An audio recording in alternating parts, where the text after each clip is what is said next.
Yo, what's up guys, this is Mckoy here, the first beat effect. Welcome back to my channel. And today, we are going to talk about bongo drums.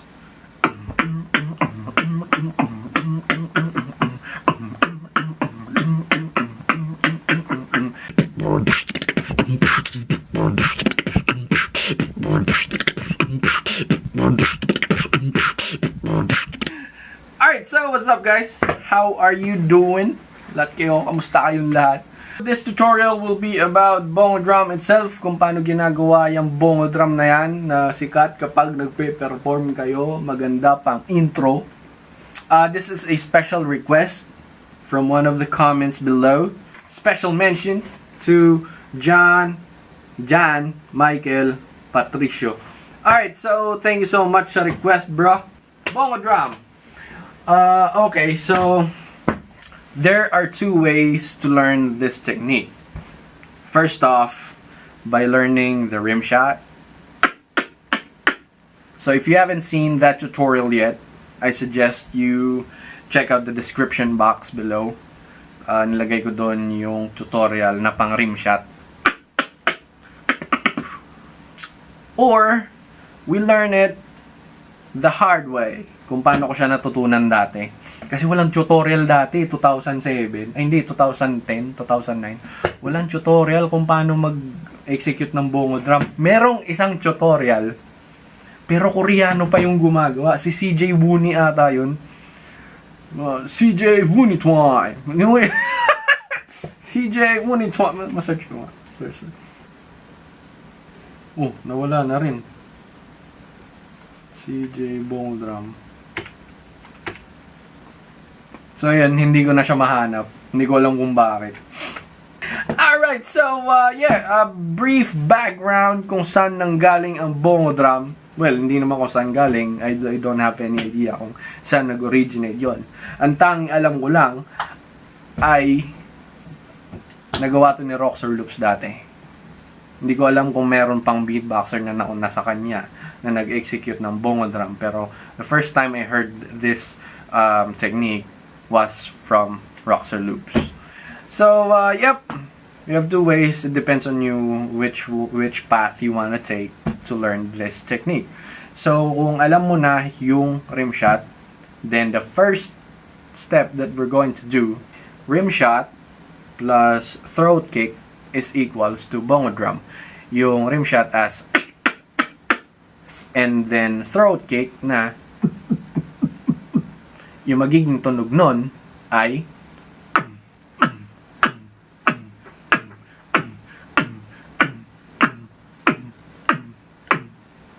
gets? So yung parang idea niya is yung throat ang hahatak ng rimshot mo pababa para makagawa ka ng tunog na bongo drum. Bali dito yung labas niyan sa mga first timers. Dito yung magiging labas niyan sa ilong para may hangin kayo mararamdaman dito. Ayun, nararamdaman ko yung hangin. Nararamdaman nyo ba? That's how you do it. Rimshot plus throat kick. Pero, kung sa mga first timers, kunyari, ngayon nyo lang, last month or last week lang kayo nagsimulang mag-beatbox. And then, somewhere around the corner, narinig nyo yung bongo drum na yan. Sabihin natin yung tropa mong beatboxer, intro niya bongo drum, tapos na-amaze kayo dun sa bongo drum. Then, first time beatboxer kayo, then pumunta kayo dito para malaman kung paano yun. And then, yeah, we'll do that step by step. I just want to let you know that it took me 2 weeks ata, 3 weeks? 3 weeks without any tutorial bago ko nakuha or na-perfect yung bongo drum. So, first step, we should know how to do the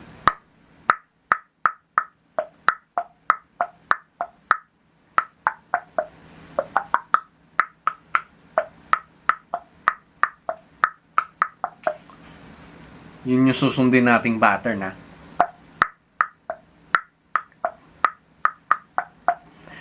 Merong mga beatboxer or merong mga individuals, normal human beings, na hindi marunong ng matigas na ganon. Yung kanila parang ano eh, yung Snoop Dogg. Yung malambot na clap. Yun yung hindi ko alam kung paano nila napapalambot yun eh. Basta yung malambot na, malambot ng... Anyways, kung alam nyo gawin yung clap na yon, then that's good. If not, then just comment. So, second step is to do it using K snare na. Now, kung hindi nyo alam kung paano gawin yung K snare, or if you don't know how to do the K snare, di ba ganito? This is the tip of your tongue, right? Kapag nagka-clap kayo, nagiging ganito siya.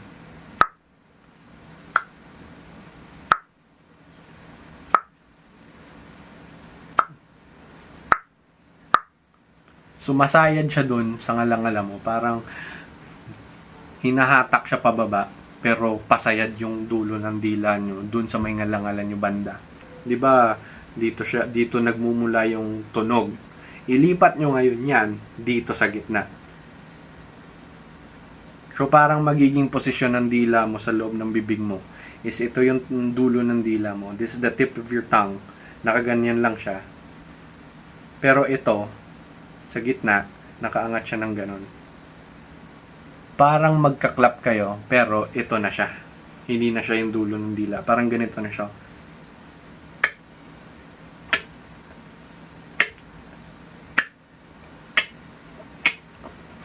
Yung pronunciation ng K, kanin, ka. Sa tuwing pinopronounce nyo yung K, nakalapat yung gitna ng dila nyo sa may ngalangalan nyo, di ba? Kamote, kanin. Kuya Bano. Para siyang inwards eh. So kapag nakuha nyo na yan, it's time to combine again the throat kick and that clap na parang naging K snare. Yung magiging tunog niya ay ganito.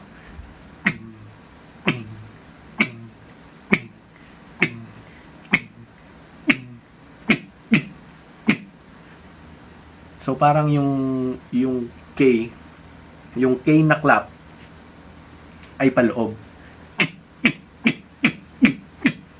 Bali hinahatak siya ng lalamunan mo pababa. As you can see, dito nakikita niyo sa may lalamunan ko, parang bumababa siya pag...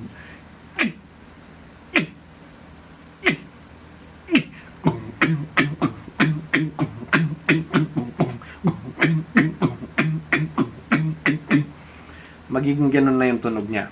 Now, I want you to practice that second step. For about 2 days, 3 days. Then balik kayo dito. Alright, malamang bumalik na kayo after 3 days. Or 2 days na pag-practice niyo. Or let's say after a week. Then komportable na kayo sa second step na yon na. Now, the third step. It's time for you to transfer that K, di ba K, nasa gitna. It's time for you to transfer that on both sides of your tongue.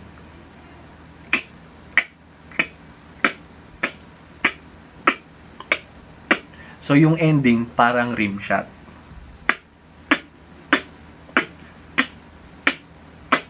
So parang dun pa rin yung bagsak niya. And then combined it with a throat kick, pero vocalized ang throat kick, same as the second and first step. It will sound like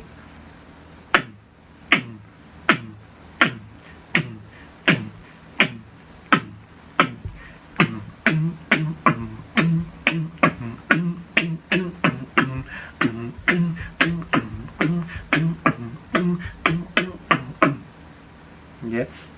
Sa sobrang masasanay kayo sa kakaganyan nyo, pwede nyo nang ilipat sa one or each side, kung alin man yung magiging komportable kayo sa uli. It's either left or right.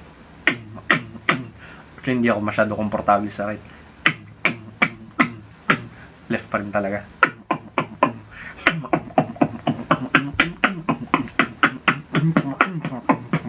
So, okay. So, pattern na pwede niyong pag-aralan. If you haven't seen the Roxorloops pattern, nilagay ko dun sa description. Tinuro ko yun way back 2014 eh. So, bisitahin nyo na lang. Ginawa ko dun ng step-by-step process from basic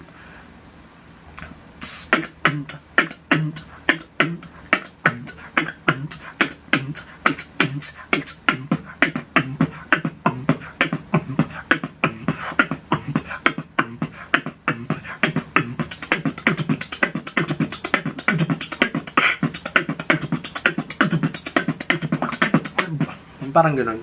So, yeah, just visit that tutorial. Meron dun sa baba, sa may description.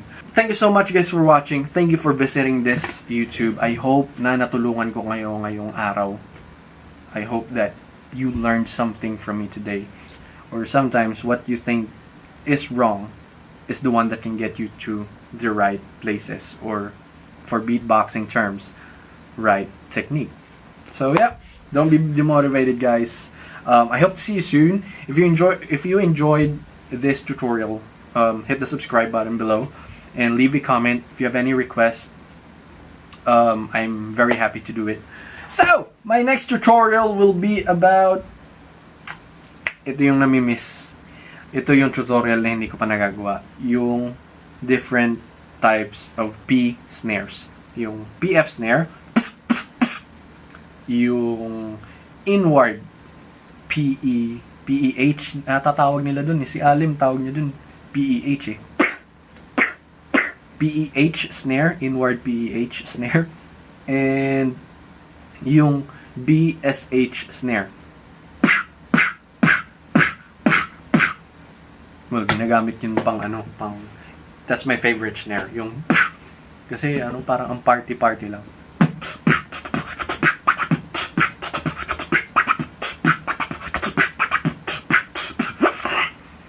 So, yeah, see you soon. See you in my next video. Peace, bro.